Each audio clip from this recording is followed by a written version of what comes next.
Ankleshwar Hansot road ઉપર હનુમાનજી મંદિર પાસે જેસીબી મશીન દ્વારા રોડની ડ્રેનેજનું ખોદકામની કામગીરી ચાલી રહી હતી અને જેસીબીના ચાલક અનિલ રાજભરે જેસીબી મશીન જાહેર માર્ગો પર કોઈ પણ આળસ મૂક્યા વગર ઊભું રાખી બેદરકારીપૂર્વક ખોદકામ કરી રહ્યા હતા।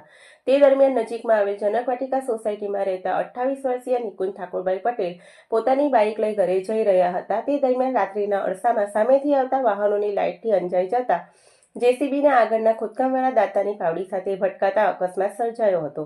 આ અકસ્માતમાં નિકુંજ પટેલને મોઢા અને માથાના ભાગે ગંભીર ઇજાઓ પહોંચી હતી।